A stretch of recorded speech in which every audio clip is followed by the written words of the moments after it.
everybody.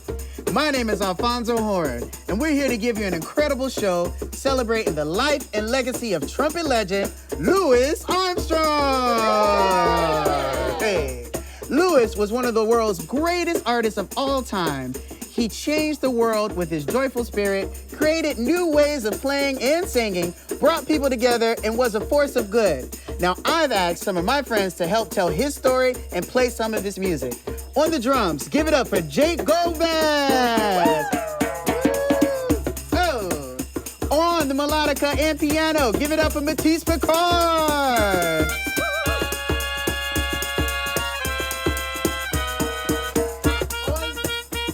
On the trombone, give it up for Mariel Bildsten. Give it up for Russell Hall on the bass. On the clarinet, give it up for Dennis Lichtman. Oh! And on the vocals, give it up for Alita Moses.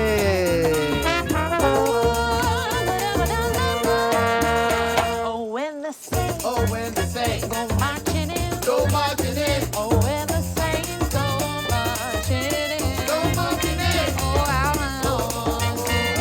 In that number. When the saints go marching in. I can't believe we're about to go into the home of my hero, Louis Armstrong. Should I ring the doorbell? Yeah. Come on. Okay.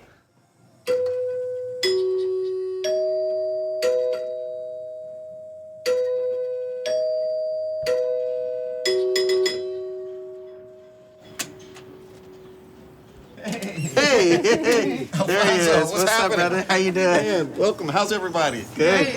Great. It's great seeing you all. So, welcome to 107th Street, Corona, Queens. This is the Louis Armstrong House Museum. Please, come right in. Wow. Watch your step. Thank you. Here we go. This is it. It's amazing. Wow. There he is. Wow. Crazy. Oh my Woo. gosh.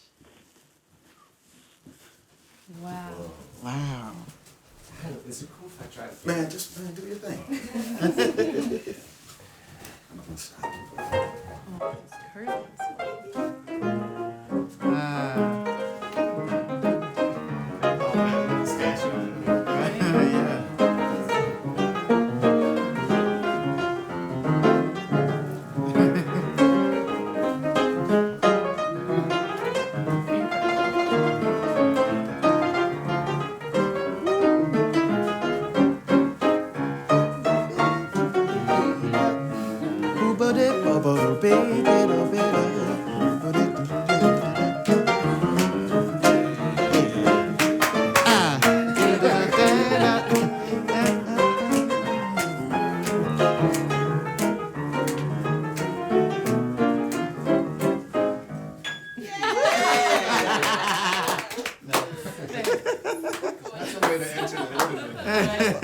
Oh, it's so great to have you here. Now, first of all, just welcome to Louis's house. He spent many of his years here, and he loved being in Corona, and this house would not be possible if it wasn't for his wife, Lucille. Lucille was a dancer at the Cotton Club when he met her, and she had already traveled and been all over the world before she even met Louis Armstrong. And she wanted to maintain Louis's legacy, which was very important. That's the way she was thinking from day one. This room, this living room as we see it today, when Louis moved here, this house went through many changes. Lucille was always making these changes to the house. This used to be 3 small rooms. And he would come home, and then a wall would be missing. She was just always making these changes. But as time went on, this house really reflected Louis's international reach. All over the world he performed, 300 days a year, on the road, one-nighters, sleeping on buses. This was a very hard life, and he loved it. He wouldn't change it for the world. And from traveling all over the world, you'd see his wife would bring back items from different parts of the world. from gondolas from Italy, a doll from Japan. This vase was given to him by the Prime Minister of France in 1948. Wow. And here you'll see a painting from North Africa. These three women are from North Africa. So let me ask a question. I'm gonna put you on the spot. Where exactly is Louis Armstrong from? New Orleans! How could I forget? You guys are musicians. Okay, New Orleans is a very interesting part of the world. It has a lot of different influences, and Louis is a product of those influences. Alphonso, would you care to tell us a little bit about these influences? Oh yeah, let's do it. Louis Armstrong was born August 4th, 1901 in the birthplace of jazz, New Orleans. Now, the reason why New Orleans is the birthplace of jazz is because at that time, over 100 years ago, it was one of the largest ports in the entire world. You had people from Africa, from Spain, from France, and all around the world celebrating their cultures, their traditions, and their music. Now, there was a neighborhood called Congo Square. Can I hear you say Congo Square? Congo Square. In Congo Square, Africans were brought as slaves into the New World, and they weren't allowed to celebrate their traditions and their customs. But on one day, on the Sabbath, they were allowed to celebrate in Congo Square. And you would hear some of those Afro-Caribbean rhythms like the 3-2 song clave. Can you clap along with us? Here we go.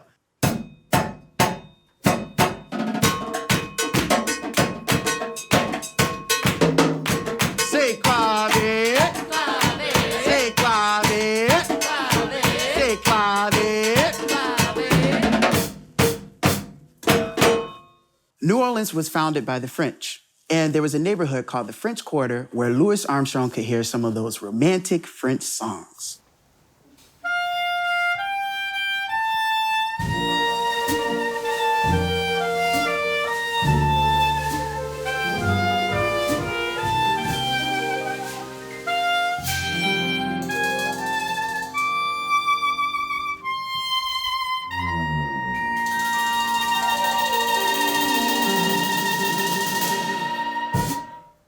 New Orleans was later ruled by the Spanish, and that music sounded a little bit like this.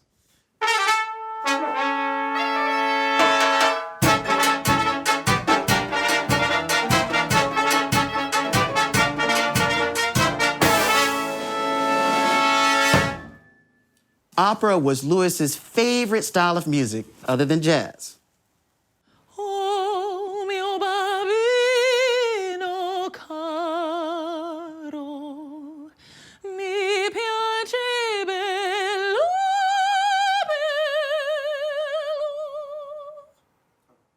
The most popular music of the day when Louis was growing up was march music.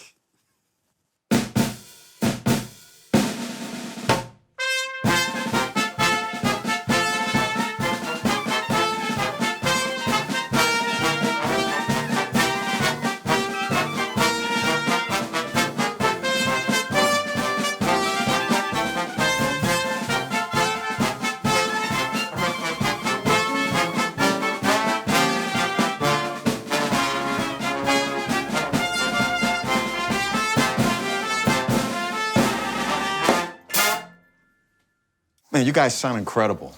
Man, it's so much fun to have music back where it belongs, in this house. Let me tell you something about Louis's childhood.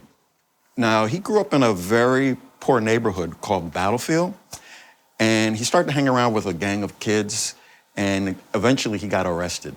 And he went to a juvenile delinquent school called the Colored Waifs Home. And oftentimes these lead to very bad results, but this had a band program, made a huge difference. So there, he learned how to play the cornet, which is kind of like the trumpet, but it's a little smaller.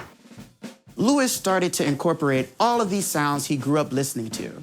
The sounds of Africa,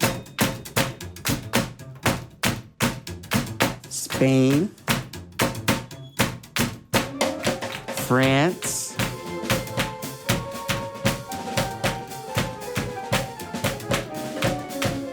opera,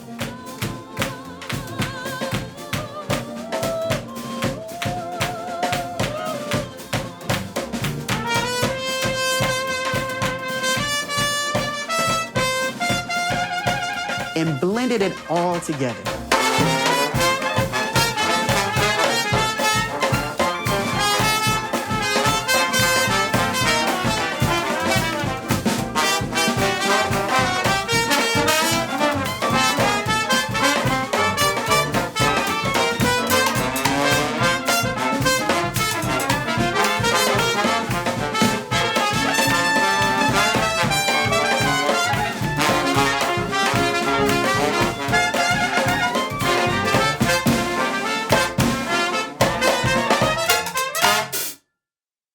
In New Orleans, brass bands would play down the streets all the time.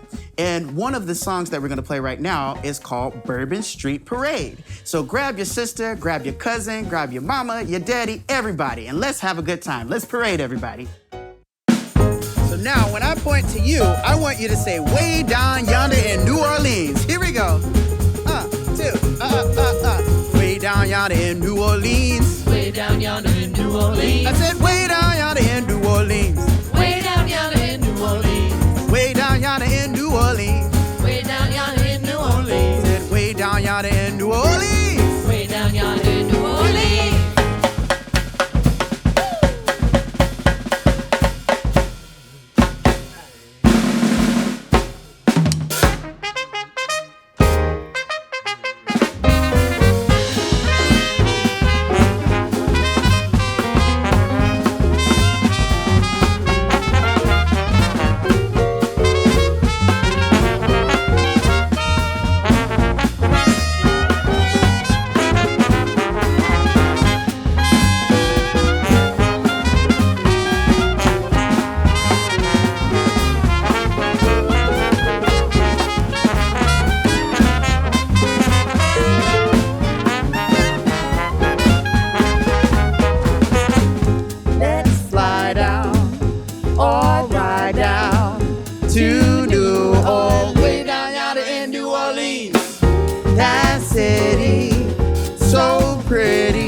So now this is the famous kitchen of Louis and Lucille Armstrong. And the first thing that hits you when you come into this room are the cabinets and the blue color. Now, most people think these cabinets are made out of some kind of metal or plastic. These are actually wooden cabinets. Whoa. And Lucille had a Cadillac, the same color as these cabinets. Ooh. Fly. And if we come back here, you'll notice a large refrigerator, even by today's standards. Now, this kitchen really reflects something. When something is well built or well made, it never goes out of style. So people will be listening to Mozart 100 years from now. People will be listening to Louis Armstrong 100 years from now. That's right. Over here, you'll see, it's kind of unusual, but the blender is built right into the countertop top here. And some of here are the attachments. And does anybody know what this is? Yeah. No guesses? Open it up. Take a look. Whoa. And underneath? And paper towels. Of course. Paper towels. Now here, we have a 6-burner stove. Whoa. Very unusual. It has 2 ovens, so you can cook a chicken on one side and a cake on the other. Nice. Custom made by Crown for Mr. and Mrs. Louis Armstrong. Wow. Crown, by coincidence, is the English word for Corona. Now, you have to remember something. Louis Armstrong grew up extremely impoverished. His mother used to have to go into the garbage to feed the family. So this is an incredible luxury for him, and he didn't take it for granted.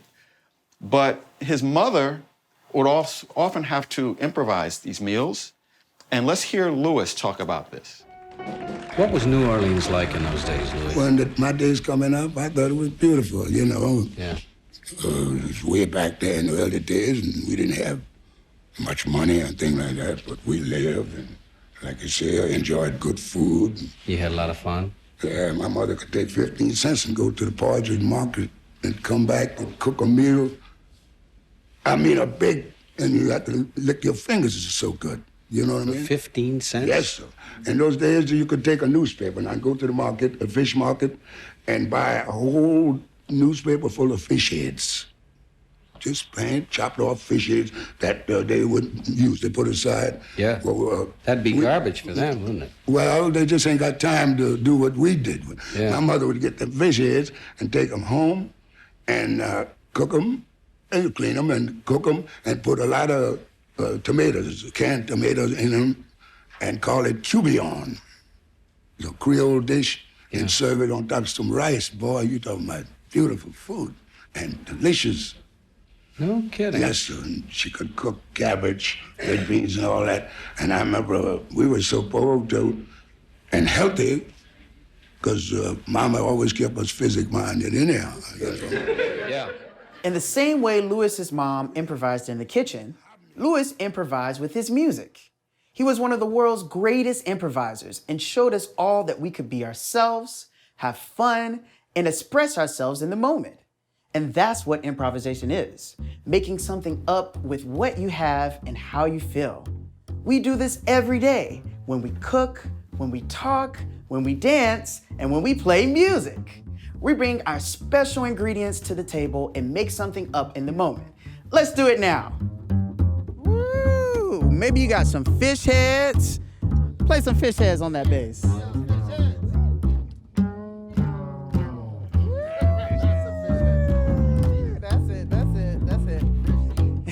Maybe you got some rice on that piano.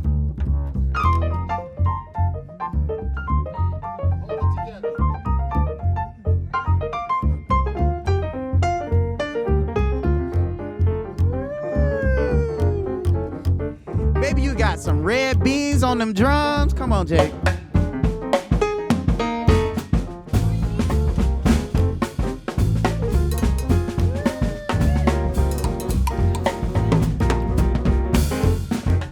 Maybe you got okra on that trombone. Come on, Mariel.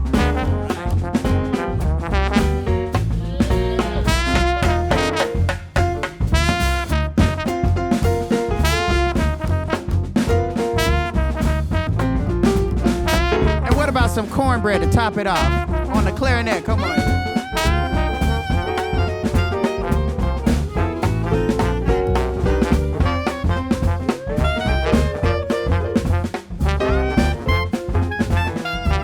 Come on, everybody sing. Everybody say barbecue. Barbecue. Whoa, barbecue. Barbecue. Everybody say barbecue. Barbecue. Whoa, barbecue. Barbecue.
upstairs. Awesome. So be sure to look around. Also remember that we have this bathroom here that is dusty. The house has been cold. Grab onto the rail.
So this is Louis and Lucille's bedroom.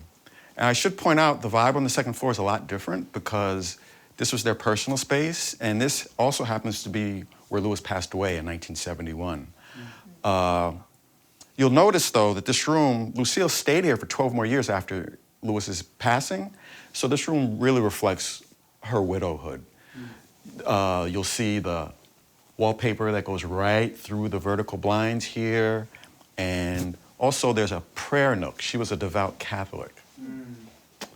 Also, in here, you'll notice, in this room, a bathroom and a walk-in closet. It's got a lot of really neat things. You should check out the fashion.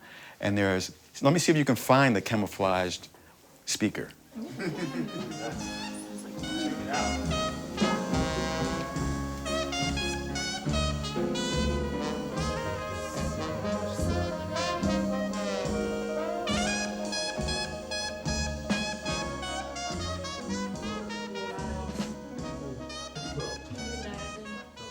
Closet like this? Can you imagine a one-bedroom studio? A house like this? Well, look at these. Oh. Yeah. A piece. I see that. Yeah. Yeah. Oh, is this one the tool you used to like put your shoe? Oh, like a shoehorn. That's, Yeah. That's a heavy-duty shoe. Right? It's parasol too. Oh, we haven't found the speakers yet. I think he's in the bathroom. Oh. Ah. Oh. Some good camouflage. Okay. This is incredible. Okay. I'm gonna shut this door. Alright. Speakers, where are we? Oh! There's the speaker. Wow, I see. One is just Camouflaged speaker. Wow. And here's a volume control. Oh my Body. gosh. That's incredible. And he would just have his music pumped in from the den, you know. He practiced in here too. I'm sure. Wow. You know. He was under doctor's orders not to play Oh, his trumpet. bathtub is huge. And so he would practice here because he knew that the next door neighbor wouldn't rat him out to his management. He's a good neighbor. Awesome. So I hope you enjoyed that. What did you think? Oh, it's amazing. Style. Yeah. Louis Armstrong had such impeccable style, man. Can you talk about his musical style? Oh man, that's a big subject. I mean, Louis covered so many bases. He was an actor, and he was a great singer, very influential.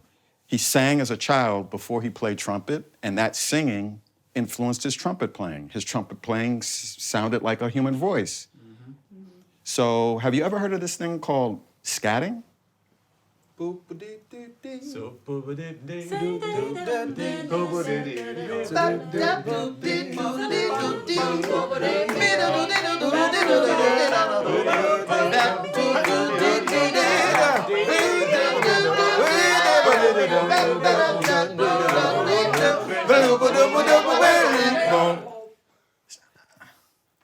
Not bad. You know a little something. I'm impressed. Let's hear Louis talking about how he invented scat. There was a lot of scatting in this record, which it was done accidentally. You know, we call scat, you know, that's where you run into notes like an instrument, you know. But like a heave-it, jeebit, and it's whole skeet, scat, do anything in the music, see? Well, that's because I dropped that paper with the lyrics on it. So I started to stop, and Mr. Horne, he kept on saying, keep on, and that's the way we recorded. And when the record was over, Mr. Horne, he came out of the control booth and said, Louis Armstrong, this is where scat was born, see?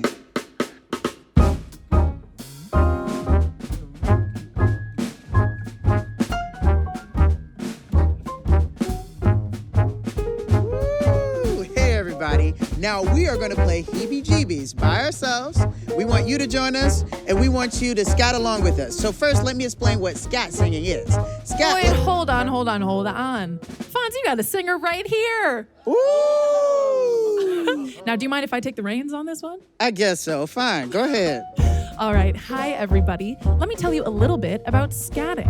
So scatting is when you express yourself through syllables, notes, sounds, whatever you like, on whatever song you're singing, just like a horn player would. Now, Louis Armstrong loved to scat, maybe just as much as he loved to play his horn. So let's get into it. I'm going to show you how to scat. Oh, I got the heebies, the jeebies, talking about the dance the heebie-jeebies do because they're boys, because it pleases me to be joy. Say, don't you know it? You don't know how, don't be blue. Someone will teach you, come on, and do that dance they call the heebie-jeebies dance. That's right, talking about the heebie-jeebies dance.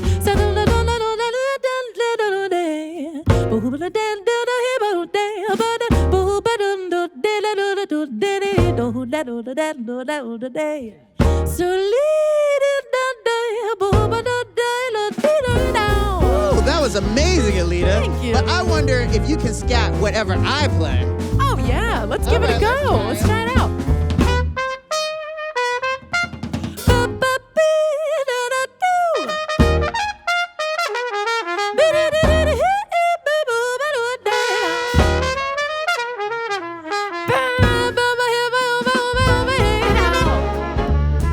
Can I get in on this? I'd love to try that. Absolutely. Let's give it a go. Come on, Dennis.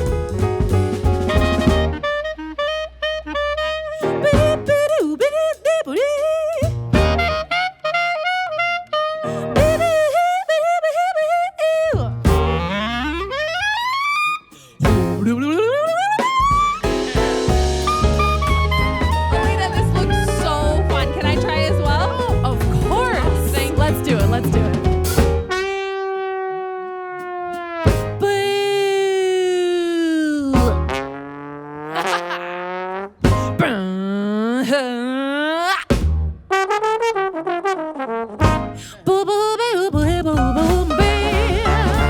Oh, you all are amazing.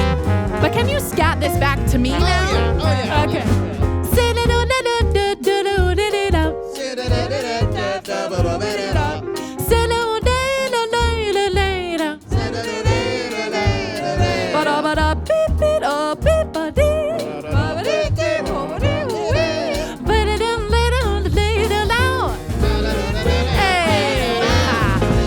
Here, let's take it back to the top, everybody. I got the heebies, the GBs, talking about the dance the heebie-jeebies do because they're boys, because it pleases me to be joy. Say, don't you know it? You don't know how, don't be blue.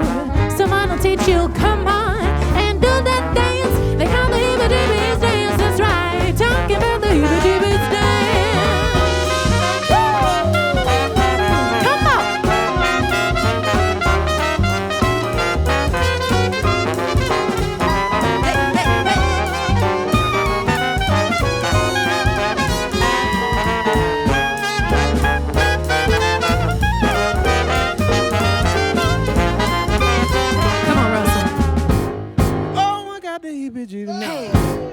I said, you got the heebie-jeebie now. Oh, you got the heebie-jeebie now. Yeah, that's how I like it, yeah. So, that was fun. So, this is a pretty amazing home, right? Yeah. Wouldn't you love to have a house like this? Oh, yes. You know, the reason why Louis was able to afford a great place like this is because he worked really hard. He traveled 300 days a year. That's a lot of traveling. And he practiced. And the only way you can get good at anything is by practicing. Musicians know that, but a lot of people don't. So let's take a look at where he used to practice.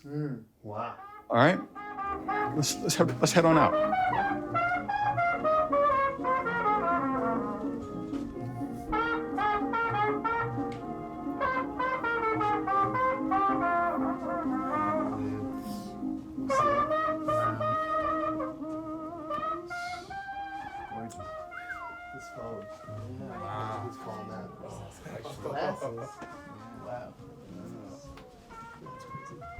Absolutely stunning.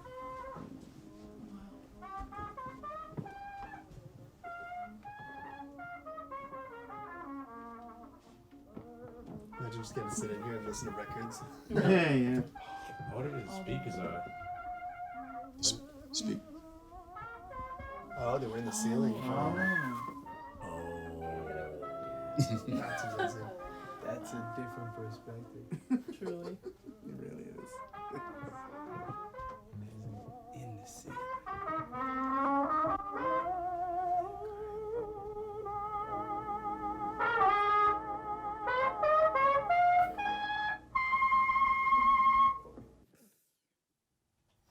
All right, so this den, this was really Louis's room. Outside was really Lucille's ongoing experiment, but this is where Louis really did it. He sat in that chair and he wrote one of his autobiographies. He was the first jazz musician to publish an autobiography. He entertained all of his friends here. They sat here, his celebrity friends sat here, neighborhood people sat here. So he invited the community right into his home, and he would hold court and tell stories. Another thing he would do is he would make recordings. He would record himself practicing, telling jokes, hanging out backstage. Sometimes he would record people and they didn't even know they were being recorded. Lucille being the main person who would be on the other end of that.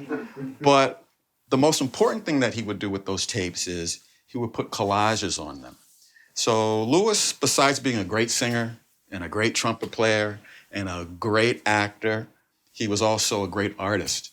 And he would put these collages and artwork, and they would cover this entire wall.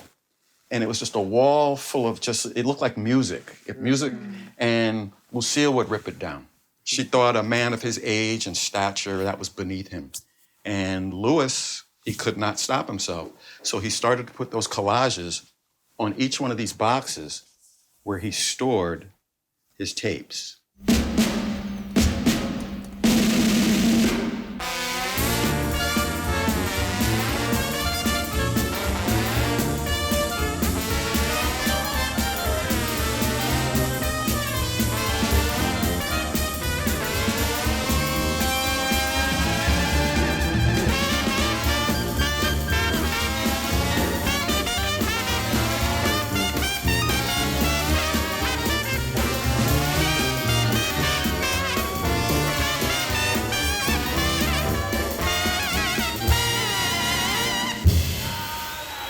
Louis was so popular, he started touring the world and representing the United States. This was when he was given the nickname Ambassador Satch.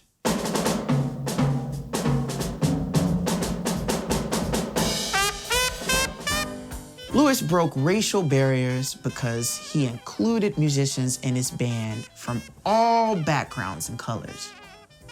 Plus his audiences, whether they were white, black, Asian, European, all loved him, his band, and his music.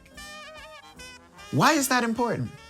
Because a long time ago, there was a law that said black and white people were not allowed to be in the same spaces. This is called segregation. Beginning in the 1950s, those laws changed and said that schools around the nation had to allow all children into their schools, regardless of the color of their skin. In other words, the schools became integrated, just like Louis's band. However, the governor of Arkansas, Orville Faubus, did not like the law and sent the National Guard, a bunch of soldiers, to prevent black students from attending Little Rock Central High School. This made Louis very upset, and he even spoke out about it. My people, the Negroes, are not looking for anything. We just want a square shake. But when I see on television and read about a crowd spitting on and cursing at a little colored girl, I think I have a right to get sore and say something about it. After all, America is my country too, and I've always tried to do anything I could to help it. But do you dig me when I say I still have a right to blow my top over injustice? This episode motivated Louis to bring back a hit he had not performed in years, Black and Blue. The original lyrics, "I'm white inside," were changed to "I'm right inside," signifying Louis's stance against life-threatening treatment to blacks in America. Cold, empty bed, spring as hot as lead, feel like a mess. Wished I was dead. What did I do to be so black and blue?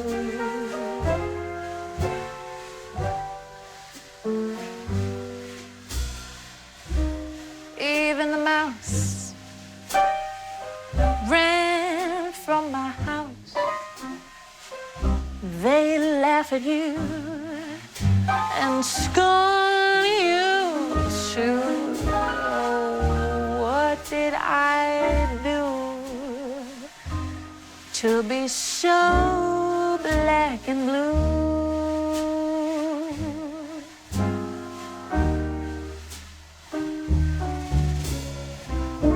I'm right inside, but that don't help my case.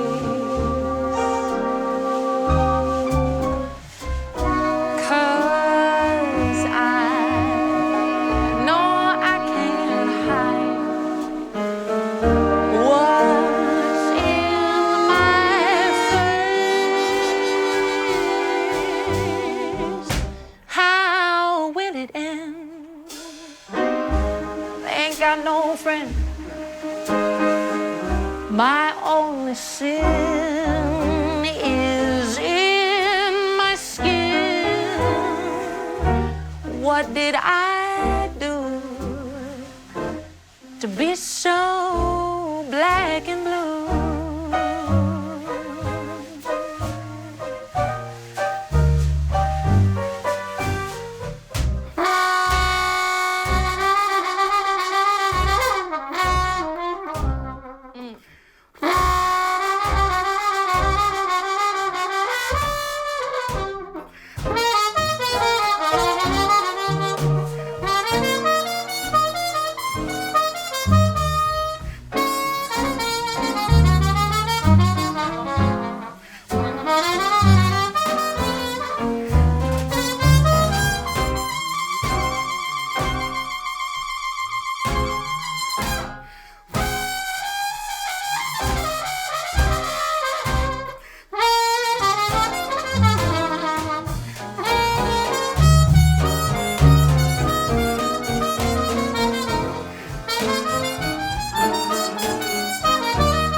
see trees of green, red roses too.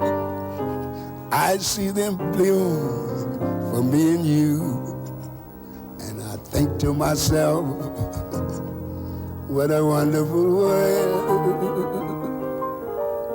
I see skies of blue, clouds of white, bright blessed days, dark sacred nights. And I think to myself, what a wonderful world. The colors of the rainbow, so pretty in the skies, also on the faces of people going by. I see friends shaking hands, saying, how do you do? They're really saying, I love you. I hear babies crying. I watch them. Wow, it's gorgeous out here. All right, so now, one of Louis's most famous songs was What a Wonderful World. Yeah. And when he sang that song, he was thinking about this very community right here, right on this block. Wow. So let's hear Louis talk about that. It's so much in Wonderful World that brings me back to my neighborhood where I live in Corona, New York. And Lucille and I, ever since we married, we've been right there in that block. And everybody keeps their little homes up like we do. And it's just like one big family. I saw 3 generations come up in that block. And they're all with their children, grandchildren. They come back to see Uncle Satchmo and Aunt Lucille. So that's why I can say, I hear babies cry. I watch them grow. They'll learn much more than I'll ever know. And I can look at all them kids' face. And I got pictures of them when they was 5, 6, and 7 years old. It is a wonderful world. Hyland, thank you so much for giving us this amazing tour at the Louis Armstrong House Museum. Now, is this the last stop? Not quite. If you look right across the street, Yeah. we have one more stop. Wow.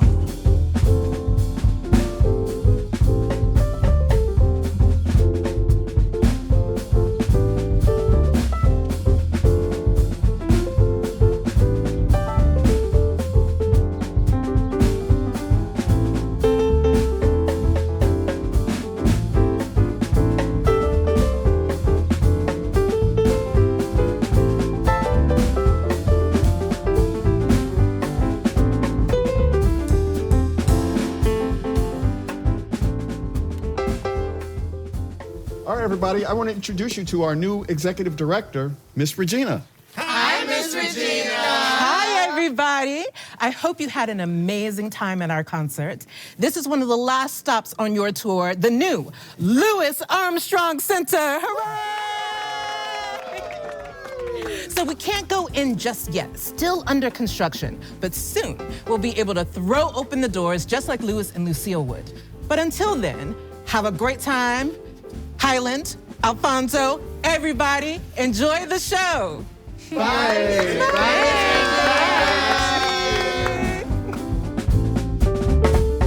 Louis has completely changed the world with his music and spirit. His infectious trumpet playing and singing has influenced every generation of artists after him, including myself, which is why it's made me so happy to share Louis's life, his music, and his legacy with you today. We can all learn from Pops how to pay attention to what's going on around you and to create something new, how to express your feelings in the moment, how to develop sound and personality, how to stand up for yourself and support those around you. Louis is one of the world's greatest musicians, performers, and ambassadors of all time, which is why Pops is tops.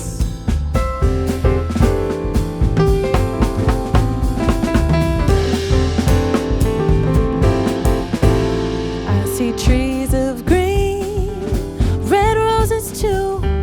I see them bloom for me and you. And I think to myself, what a